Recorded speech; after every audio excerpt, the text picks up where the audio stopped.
My husband's affair daughter was dropped off at our house 2 weeks ago, and it's causing issues in our marriage. Is there any way to salvage this? The author of the post is listed in the description. My 34F life is falling apart, and it's all thanks to my husband. We had a perfect life. Both of us worked in the jobs we loved. We have a beautiful daughter, 10F, and a healthy son, 5M. When I was pregnant with our son, we both almost died due to complications. So before the birth and even afterwards, I didn't want to have sex. Why would I? I almost died and my body was in pain for months afterwards, even with strong medication. I thought my husband understood because he never pushed me for sex or even asked. I thought it was because he understood my pain, but apparently he was just getting it from somewhere else. A few months ago, we were visited by Child Protective Services. I was terrified at first, frantically thinking of what we did wrong with our children to cause a visit. But no. As it turns out, some woman I've never met before died in a car accident leaving behind a daughter. And my husband's name was on the girl's birth certificate, and he was named in the woman's will as the father.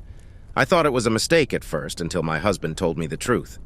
As it turns out, while I was suffering my pregnancy and the after effects of almost dying, my husband would go to a woman he knew at work and get it off with her.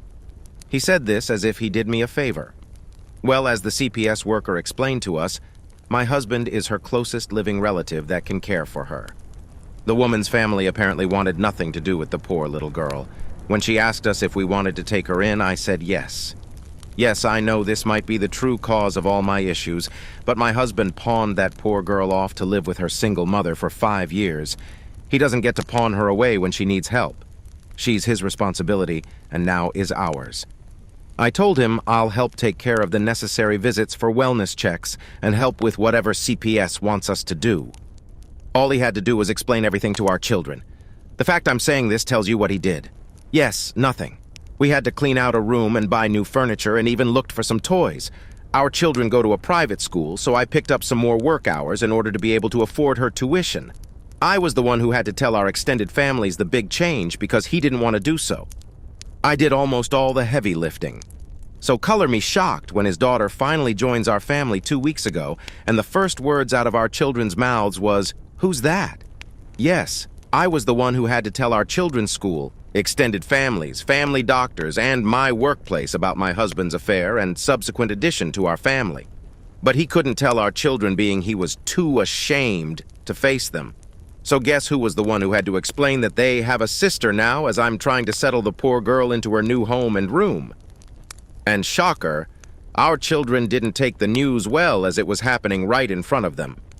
My daughter was screaming while crying, causing my son and the little girl to cry. A situation that could have been avoided if my husband just did the one thing I asked of him and explained everything to them much sooner. It's been 2 weeks of her living with us, and the situation hasn't improved. My husband has not picked up the slack that comes with having a new addition to the family, so we're struggling right now to make ends meet. I feel embarrassed bringing all 3 children around for appointments and groceries, because the little girl is very much obviously not mine, and I can tell people are judging our family. My daughter is much moodier and less happy and refuses to even acknowledge our newest addition to the family. Our son doesn't really understand what is going on, and it's causing even him to lash out. And I don't even know how to help the poor little girl, because I know that if I feel like my life is falling apart, she must feel even worse. I suggested family therapy, therapy for our children, even just marriage therapy, so we can hopefully move past this and work together as a unit for all the children. He's refused everything, saying that he knows he'll be lectured by everyone when all he was doing was trying to help me. I just don't know how to fix this. Please help me. I don't want to divorce him because I just know that will make it worse for the kids, but that's the only option my family is telling me.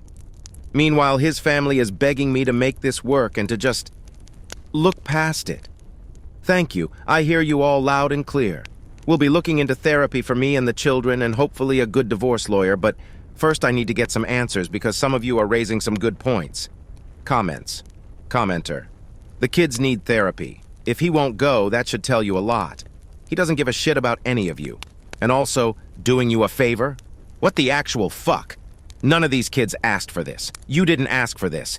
He created all of this mess and won't help to fix it. I'd be talking to an attorney second, but therapist first. Commenter. This. Take your babies and go, OP. He can hire a sitter to care for his daughter. Your first priority has to be your kids, and your daughter sounds like she is not doing well. Find an apartment and separate your finances. If, even after that, he still won't do anything, which I suspect he won't, then what more proof do you need that he's a despicable loser? Go find an apartment, get your kids in therapy, and talk to an attorney. This marriage sounds long over. Quit setting yourself on fire to keep him warm. He certainly doesn't care about you. Commenter. Fuck that. She should get to keep the house. He can go get a damn apartment. Update, 7 days later. I'm sorry, you all were right. It was a lie. When all of you were pointing out how the kids' responses to youngest arriving didn't make sense, it made me realize how correct that is. They came home to a room all made up, and I made passing comments to them asking about how excited they were for youngest's arrival. They should have known about her. At this point, I decided to just ask my eldest daughter directly, because she was still so upset about it, and I think subconsciously knew I wasn't going to get the truth from husband. So I went to her room while she was lying in bed, and I asked her. I told her that I asked her father to explain to the two of them what was going to happen. They saw her new room. I talked about her to them, so I don't understand my eldest's reaction. So yes, it turns out husband didn't tell them and then me the truth. A surprise to no one, I am figuring out. The story he told the kids was that youngest was a daughter of one of our friends, and we felt so bad we had to take her in. Nothing about her being their half-sister or him having a daughter with another woman.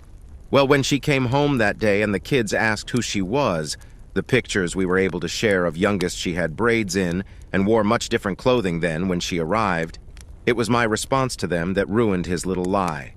This is youngest's name. Your half-sister, remember? Our son was too young to really get what it meant, but our daughter did. That's why she freaked out that day. Not because of the new addition to the family, but because what the new addition meant. I apologized for causing her to freak out that day, for not sitting both her and her brother down for a real discussion over how they feel, and to make sure their father did what he was supposed to do, and apologized for only talking to her now after she had a much-deserved reaction to it all. My daughter accepted the apology, and I asked her if that was why she was distant from the youngest. She told me that's part of it. And because word got out at her school about what the newest addition to our family going to the school meant, so now she's getting teased and picked on for having a father who cheated. It broke my heart realizing just how badly I messed up.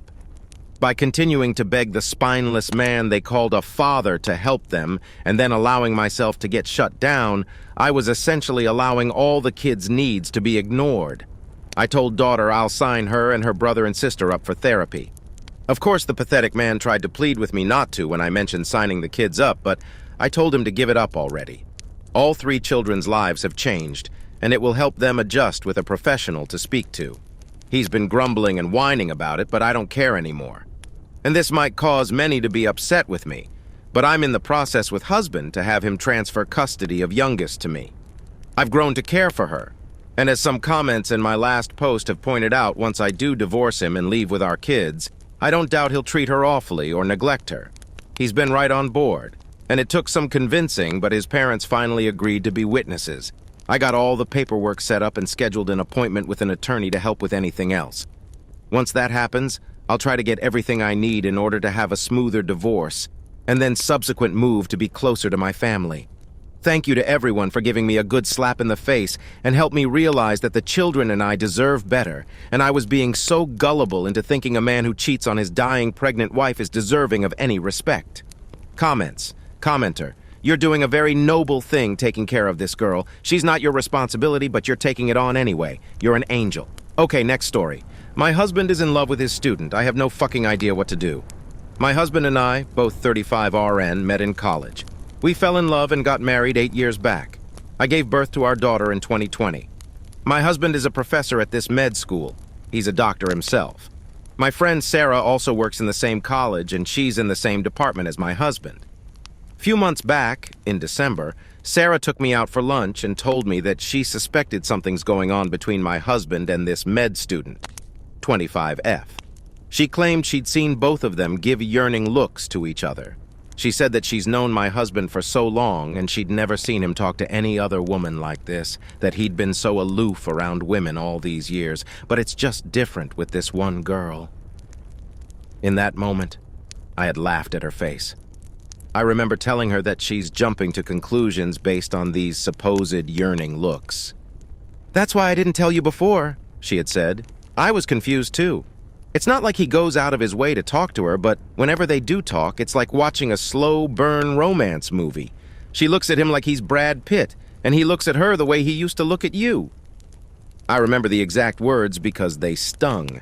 Internally, I was breaking down. Externally, I just smiled and told her that she's probably overthinking. That night, I casually mentioned this, my husband. I was laughing at the absurdity, and I expected him to join in and deny the wild possibility that he's in love with a student. But he didn't. Instead, he looked at me, all teary-eyed, and said, "I'm sorry. I can't get her out of my mind. I've tried. Trust me. I should have told you sooner, but I thought I could save our relationship. I really wanted to." I asked him if he cheated on me. He said no. He said he didn't even talk to her, nor did they have any contact outside of college, and that he completely understood how morally depraved it is to try and pursue a relationship with a student. She wrote him a letter about a year back, confessing her love for him, and he had told her that even though he was into her, nothing would come out of it. Apparently that was when the yearning looks had started. I honestly don't remember how I reacted then. I think I just started packing and came to live with my parents along with my daughter. I've been living with my parents since then. Half of me wanted him to come and beg for forgiveness, but he never did. He comes by sometimes to spend time with our daughter, but that's it. He never talks about the elephant in the room, nor do I bring it up. I keep checking that girl's social media. She's insanely beautiful, almost doll-like and intelligent. I can't help but think that someone like him should be with someone like her. He's always been very good-looking, and I'm more of a plain Jane. She's the Meredith to his Derek. I don't know what to do. What do I even tell people? I don't even know who I am without him. Some part of me still wants him to come back. Edit. I've decided to talk to him. I know I've been avoiding this since months, but after reading all the responses, I feel it's time I rip that Band-Aid out. I'm going over to our house. I'll update on what happens. Relevant comments. Commenter. So he didn't actually cheat? He has a crush? If I'm understanding that right, he hasn't betrayed you yet. Crushes sometimes happen. That doesn't mean the relationship is over. Get therapy with him. Cheating for me isn't just physical. He's had crushes in the past, and I've had crushes in the past, but we'd always been upfront and then laughed about it.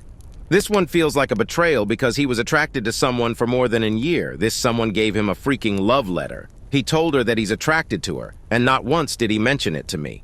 That's a huge breach of trust for me, and I don't think I can look past it. Oop added more about her friend Sarah and what she observed. I know. He said he entirely stopped interacting with her after the letter incident. It does seem absurd, but even my friend Sarah corroborated this. She said he never went out of his way to talk to her before, and then almost entirely stopped talking. Given that Sarah and him are in the same department 24/7, and that she noticed something as small as them giving each other looks, I'm sure she would have noticed anything out of the ordinary. I've had access to his phone and his passwords throughout, and he wasn't texting or calling her either. That's why this feels weird. Update. The day I made the post, I met up with Sarah for dinner. I thanked her for telling me about my husband and the student, and also for being such a good friend. I asked her about my husband. She said there's nothing unusual. He's been a bit withdrawn and aloof with everyone lately, but that's about it. Yesterday, I went over to my house unannounced. He was there alone in his office. I told him I wanted to talk. He said he'll explain everything. So apparently this woman has had a crush on him since 2 years. Her friends ship her with him. She would stare at him during her rotations and would blush whenever he looked or talked to her. Back then, he didn't think much of it. Many girls have had crushes on him and he always ignored it. About 1.5 years back, they were in the same research group thing. I don't know how this works, but there were 6 people along with these 2. Because of this, they had to spend some time together working, and it was then that he started noticing her. He went into detail about how he was impressed with her intelligence, blah blah blah, and her beauty, blah blah blah. The moment he realized that he had a crush on her, he dropped out of the research thing. This was a year ago. Few weeks later, she gave him the letter confessing that she has feelings for him. The first thing he told her after reading it was, "You can get into trouble because of this." She didn't care. She wanted an answer. Is it all in my head? she had asked, to which he replied with, "It's not just in your head, but nothing can come out of it. I hope you understand." That was the last time they interacted. According to him, the yearning looks Sarah described were more of awkward eye contacts than anything else. He told me that even though he is still attracted to her, he has no intention of pursuing any sort of relationship with her, regardless whether we stay together or not. He said he's willing to change his job and go to therapy. I told him to give me some time to think about it. To sum up, 1. This has been going on since 3 years. Not once did he mention anything to me. 2. The student and him spent a considerable amount of time last year working on the research. 3. He told her he liked her back, LOL. 4. He's still very much attracted to her. And that's why I've decided to go ahead with a divorce. I don't think I can trust this man again. And a relationship without trust isn't something I am interested in. I've told my parents about it. They're not exactly on board, but they're still supportive. I've also contacted my lawyer about the same. It's going to be a long process, I believe. That's it. I believe this is my last update. Relevant comments. Commenter: "It's a crush. He is not in love." Oop, that doesn't matter. He crossed a line he shouldn't have by telling her he likes her. Commenter: "Literally, I can't believe these comments. He's gushing about her beauty and intelligence. He told her the feeling was mutual. He could have easily denied it to her and then kept his distance, but he liked the attention." Oop. I mean, to be fair to him, he wasn't exactly gushing about her. I kept asking and he kept answering. Deal breaker for me was him telling her the feeling is mutual. Commenter: "LOL, these dumbass comments. You too hasty, it's a cruise chill." Like Stifu, the man literally said, "I can't get her out of my head." If he was committed to his wife, he would have changed job proactively, not wait until now. He let it develop to a point he can't take his mind off of her, and y'all saying it's no big deal. You guys obviously never had a real relationship. Oop. He said he didn't change his job earlier because, quote, "I'm a doctor and there are people counting on me. I couldn't just walk out on them one day." Ran 2, he said he's willing to change his job if that's what it takes to make you stay. Third story. Married 22 years to find my reality isn't real. Here's my story. I'm a 52F, married to my spouse for 22 years, 56M. My husband has traveled the majority of our marriage, and that was difficult with 2 young boys. When we met, we both had been married before, and I had a daughter that was 10 years old. He had no kids, but really wanted kids. I get extremely sick through pregnancy and was advised not to have additional kids, and that was perfect with me, so I thought. This new man in my life was amazing with my daughter, and he wanted to have 2 boys. I decided that he deserved to be a dad, and I didn't want to take that from him. We married and immediately started trying to get pregnant. I had no idea how long it would take after years of being on birth control, but it happened quickly. Within a few months, we were pregnant, and I dealt with the constant vomiting every single day, and not feeling well until our son was born in February. I knew if I waited any length of time, I would not be capable of going through it again. So luckily, we were pregnant again immediately, and were parents again in April. I thought everything was perfect. Obviously, God was listening to my husband, who desperately wanted 2 boys, and we were given exactly that. He treated my daughter as his own, so we had the perfect little family. Even though my husband traveled most of the time and was gone through the week, he would sacrifice driving crazy hours to coach the boys' sports throughout the years. He coached basketball, baseball, and football for many years. All of the kids adored him, and he was dedicated to making every game and sacrificed loss of sleep to be a part of their activities. There were a few years in between where he didn't travel, but most of the time he traveled for work. He did whatever he had to do to provide for our family. Fast forward, kids out of the house, and us planning our future together. My husband is working in town and not traveling, but I find inappropriate text messages on his phone to a coworker. Initially, he lies and tells me I'm crazy and I was being jealous. I asked to see his phone and he's deleted all the messages. Well, I know that if you need to delete messages to hide from your wife, then that's a problem. A lot happens and I end up getting some of the messages back that he deleted, and they are completely inappropriate. Years of denial and finally partial truths begin. I end up finding out that my husband has had 100s of secret email accounts to enjoy dating and hookup accounts for the entire 22 years of our marriage. I'm speechless, heartbroken, and feel like my life just got sucked out of me.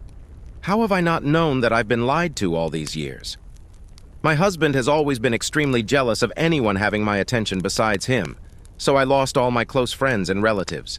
I was home raising the family, being loyal, being alone most of the time, and working full-time 50-plus hours a week, plus running the boys to practice non-stop. He currently lives in another state for work, and I'm in our home alone working, but the kids are all gone. It's extremely lonely. He's telling me nothing ever happened with the women. It was only talking, and he never met any of them, which I do not believe. He's obviously a liar and has no problem lying to my face. He swears he will do anything to save the marriage. We are supposed to be retiring together and living out our days together and enjoying life. I am so lost and broken. I can't believe I'm in this situation. I love him and can forgive him, but also know that this is some crazy ass shit. How do you do this kind of behavior all of these years and now you are willing to stop for me? You weren't willing to even give me a choice because I was being lied to. He swears that he never met anyone in person. What do you think? I already know, because I know what I think. How do I continue my life with someone I don't trust or even know? How do you like these stories? Write your opinion in the comments. Let's get 1,000 subscribers on this channel. Love you.